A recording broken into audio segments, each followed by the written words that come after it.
Bienvenidos a Vox Ultratumba, donde discuto temas de religión, filosofía, política y cultura. En este episodio voy a discutir la semiótica, que es el estudio de los símbolos, pero de una manera particular. Antes de comenzar, por favor recuérdense de suscribirse al canal si les interesa el contenido, denle a like si les gusta el video, compartan el video y comenten en el video también. Todas estas cosas ayudan al canal. También si le dan a la campanita pueden ser notificados cuando saque un nuevo video. Así que la semiótica es usualmente confundida con la simbiótica, así que voy a hacer esta distinción.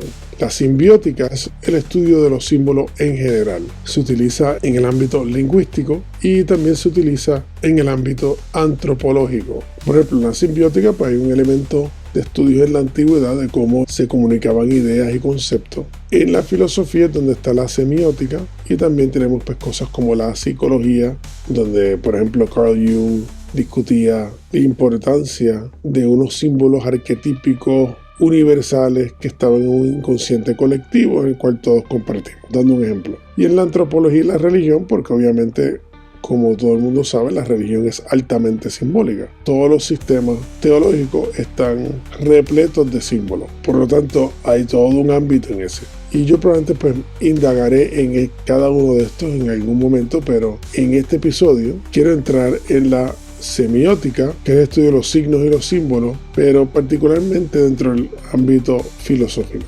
Filósofos como Ferdinand de Saussure y Charles Sanders Peirce serían los pensadores principales de este movimiento, o por lo menos los que estructuraron la idea. Pero en la semiótica lo que se enfoca es la comunicación humana en particular y cómo las personas crean, interpretan y utilizan los signos en diferentes contextos para lograr una comunicación. Lo que yo estoy haciendo ahora mismo es todo simbólico, porque el idioma es eso. Cuando uno mira un libro, las palabras, cada una de ellas, es un compuesto de signos. Y cada uno de estos forman una palabra que en sí también es un elemento simbólico, porque puede haber una palabra que está haciendo una referencia a una cosa que no es necesariamente la literal. Por eso en el concepto del signo, en la semiótica, está el significante, está el significado y está el referente. Esto es para sentar las bases. El significante es la forma física del signo, la imagen, el sonido o la palabra. La palabra es un significante, una palabra por sí sola. El significado es el concepto o la idea que el signo está representando. Si la palabra es casa, pues está haciendo referencia a una casa, que es el referente, que es la cosa real que el signo está apuntando. Así que cualquier palabra está haciendo una referencia. Está el significante, que es el símbolo, el significado, la idea o el concepto, y el elemento literal físico que está haciendo referencia a, que es referente. El significado puede variar, porque uno puede decir hogar, y en castellano cuando dice hogar, está pensando en algo un poquito diferente a cuando uno dice casa, que usualmente está pensando en la estructura física, mientras que hogar tiene unas implicaciones, unos sentidos, unos conceptos adicionales que implica familia, seguridad, tranquilidad, el hogar. Hay tres conceptos ahí, porque está el significante, que es la palabra hogar, está el significado, que es todo este elemento adicional de lo que significa el hogar, y está el referente, que es la estructura. En aspecto filosófico, Saussure era lingüista, así que él se enfocó mucho en el puente entre los símbolos, las letras y cómo eso forman palabras y cómo entonces eso se conecta al significado. Y él empezó a especular de que había una separación entre este puente, que no era un puente real.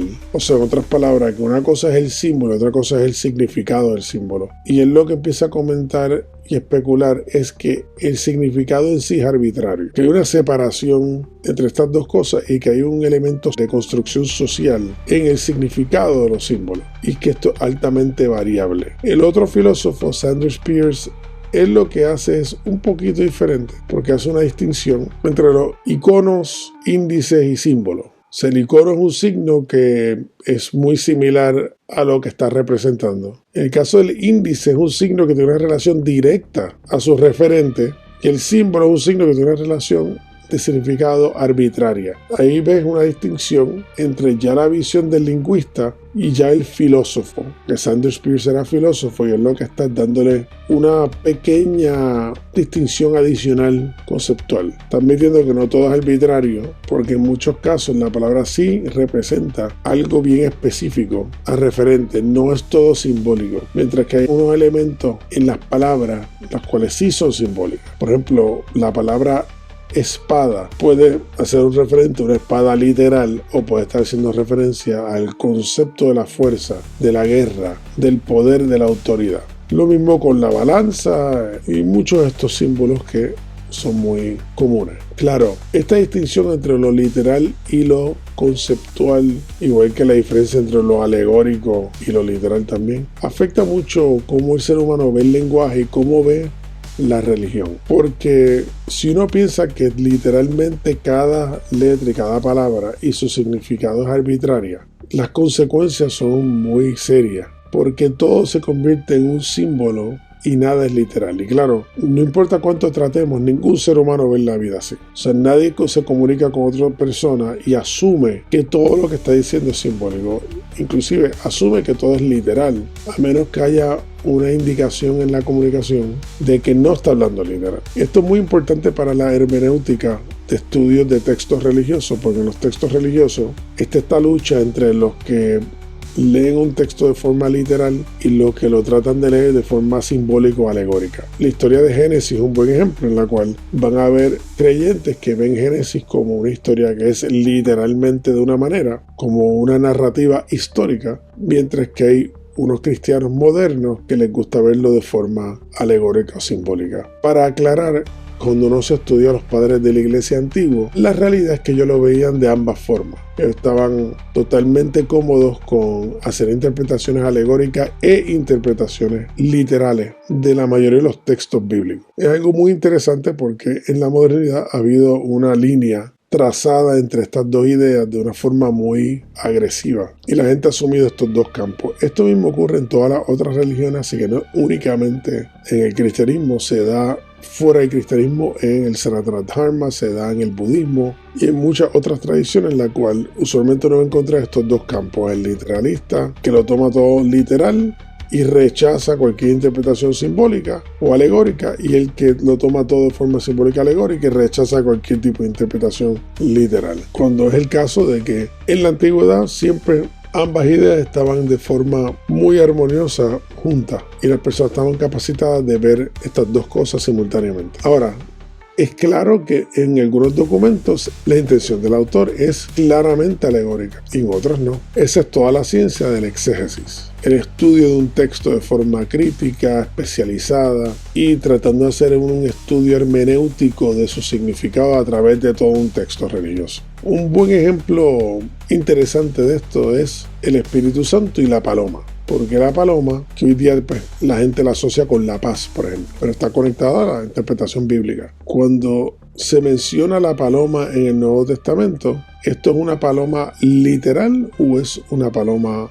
emblemática del Espíritu Santo? Si uno mira hacia atrás, es bastante evidente de que ambos, una interpretación literal y alegórica, son permisibles simultáneamente, porque diría yo que si uno asume la posición literal únicamente, pues está perdiendo obviamente el elemento simbólico del evento, y pienso que pasa lo mismo en la otra posición. Y más allá, es bastante claro en la lectura del documento, no lo digo yo, lo dicen los académicos que lo han estudiado, de que el autor sí tenía una intención de que esa paloma se viera de forma literal y también de forma simbólica. Muy parecido a las lenguas de fuego del Espíritu Santo también, que ha sido bastante controvertible en cuanto a cómo la gente ve esto. Un ejemplo básico, pero esto se ve en todo. En el mundo de las escrituras védicas de la India, esto se discute mucho con los océanos de jugo de fruta, vastos ríos universales que están compuestos de líquidos bastante cotidianos. Entonces la pregunta es: ¿literalmente un río de leche de vaca o es simbólico o alegórico a otra cosa? O sea, hay una variedad muy compleja de cómo uno puede hacer interpretaciones alegóricas, el cual es el problema real en interpretarlo todo como una cuestión arbitraria, porque se presta literalmente para desnutrir una palabra que tiene un referente real y convertirlo todo en un lenguaje arbitrario que al final del día no significa nada. Y ahí realmente es donde, en mi opinión, radica la importancia de este estudio, porque nos han llevado a un punto culturalmente en la cual se le ha convencido a muchas personas de que todo lo que existe es arbitrario, todos los conceptos son arbitrarios, las ideas mismas son arbitrarias y por lo tanto nada es real y nada es objetivamente válido. Que no existe tal cosa como, por ejemplo, el bien y el mal, porque la palabra bien puede ser interpretada de muchas maneras, la palabra mal puede ser interpretada de muchas maneras. Se hace todo un tipo de deconstrucción, que es un proceso que es muy popular en el día de hoy,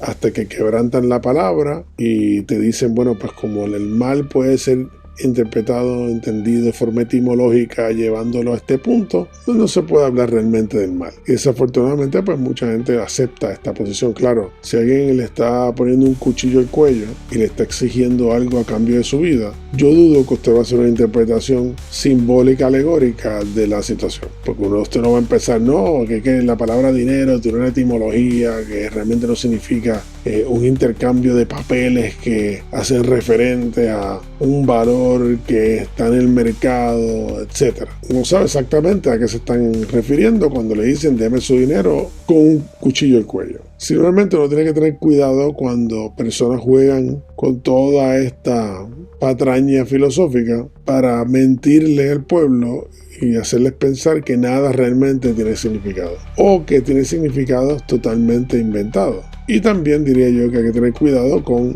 aquellos que usan el lenguaje de forma literal sin tomar en cuenta la intención de aquellos que pusieron el texto. Porque la realidad es que el ser humano hablamos de ambas maneras, literal y simbólica. Y si no tenemos esto en conciencia, vamos a perder mucho de cualquier cosa que estudiemos. Pienso que vivimos una era en la cual la fantasía es odiada o rechazada porque supuestamente tiene unas características mitológicas inaceptables para el hombre moderno científico. O sea, que no puede haber un dios con 4 cabezas como Brahma, o no puede haber un santo como Elías que no muere y es llevado en una carroza de fuego fuera de la tierra para regresar posteriormente. Estas cosas no son posibles. Sin embargo, la gente hoy día está totalmente dispuesta a reinterpretarlo todo de forma simbólica a unos niveles casi mitológicos. O sea, ¿qué es más sencillo que decir una paloma? No, no es paloma, es realmente un tipo de ave fénix que es simbólica, que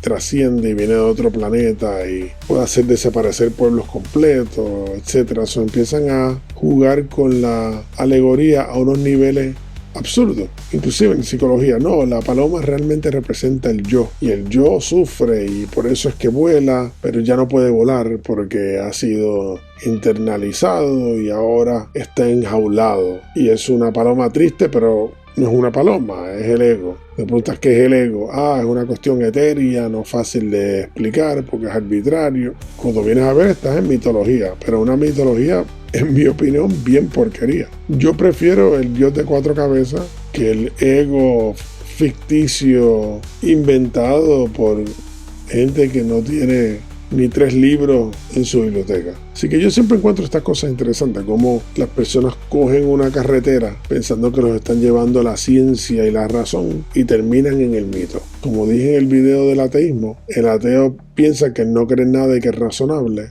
y que son los creyentes que son unos locos, pero cuando uno indaga en la filosofía de ellos, uno se da cuenta que la creencia de ellos es mitológica también. Esta nada, de donde provee el todo y de forma totalmente caótica y al azar surge una realidad, pero esta realidad viene de la nada, lo cual técnicamente hace que lo que sale es nada, pero técnicamente es algo, y ese algo es arbitrario porque realmente todo es interno, es en la mente, la creación misma es la mente, pero entonces si está todo en la mente, entonces ¿cómo puede haber realidades que son compartidas? Etcétera. Uno llega a un punto sin darse cuenta que es una locura y es altamente mitológico, mientras que el dios de 4 cabezas tiene mucho significado, las 4 direcciones, Ahí está el elemento simbólico, alegórico, etc. Pero a la misma vez está la concepción de una posibilidad de que existe una entidad en este vasto universo que pueda tener 4 cabezas en aspectos literales, o 4 caras, o una capacidad de mirar en 4 direcciones. Hay animales aquí en la Tierra, como las libélulas o los conejos, que pueden ver casi 360 grados. Si un animal aquí en la Tierra que puede ver a 360 grados, ¿por qué no puede haber un ser en este vasto universo que literalmente pueda ver 360 grados también? En este planeta mismo hay un montón de criaturas muy impresionantes y muy complejas y espectaculares. Seres que viven en las profundidades más recónditas del océano, viviendo al lado de un pequeño volcán donde no se supone que haya vida, no hay oxígeno. Ahí hay vida. Están las medusas bioluminiscentes, por ejemplo, que emiten luz propia. Esto es algo impresionante. Por lo menos la primera vez que uno ve eso es chocante. Pero entonces nos impresiona que literalmente existan ángeles con 8 alas, o lo que se describe como alas, porque eso es la otra cosa en el lenguaje. Que uno puede estar describiendo alas porque eso es una palabra que nos comunica a nosotros algo específico, que puede significar alas literales, pero no necesariamente las alas de un pájaro literal, ¿entiendes? Hay una forma diferente de entender eso, porque los querubines que son mencionados en el Viejo Testamento, que son puestos en arca, con sus alas tocando, hechas en oro, pero la pregunta es si tienen alas con plumas o son otro tipo de alas, pero sigue siendo literal la descripción. En otras palabras, se puede interpretar literal y también se puede interpretar de forma simbólica. Así que todo esto para mí es muy interesante, y pues lo que quería hacer un video que discutiera la semiótica y cómo esto se relaciona al lenguaje, y que uno esté consciente de cuando está leyendo un libro o está leyendo cualquier cosa, lo que está uno ahí es viendo son códigos, símbolos, letras que cuando se ponen juntas crean palabras que son en sí símbolos también, que comunican y apuntan a unos referentes específicos, y que hay unos elementos realmente arbitrarios en eso, como también hay unos que son referentes literales, que esa palabra está dándonos para que nosotros podamos formar en nuestras mentes una concepción, una idea y también una imagen de lo que se está describiendo. Porque cada vez que yo digo paloma aquí, usted piensa en una paloma. Ese es el poder de las palabras. En el mundo antiguo las palabras eran tan y tan importantes que eran consideradas sagradas. Escribir algo era sagrado. Por eso los nombres de los dioses en la antigüedad eran sagrados. Por eso es el santificado sea tu nombre. La idea del nombre es crucial, no únicamente cuando aplica a los dioses, pero también cuando aplica a personas. En el Egipto antiguo, el nombre de una persona era tan y tan sagrado que era peligroso compartirlo. Uno tiene un nombre público y tenía un nombre privado. Ese nombre privado no se compartía. Una persona tenía acceso a su nombre, podía destruirlo. Esa era la noción. Hablar el nombre, escribir el nombre de una persona tenía la capacidad de ser positivo o negativo, porque el nombre identificaba no únicamente literalmente a la persona, sino que también identificaba el alma de la persona, el carácter de la persona. Estaba tocando algo intrínseco y personal. Así que espero que le haya gustado el tema. Por favor, recuerden de suscribirse al canal, denle a like si les gusta el video, compartan el video, comenten en el video y denle a la campanita así que reciben notificaciones cuando saque un video nuevo. Así que gracias por estar conmigo. Nos vemos en la próxima.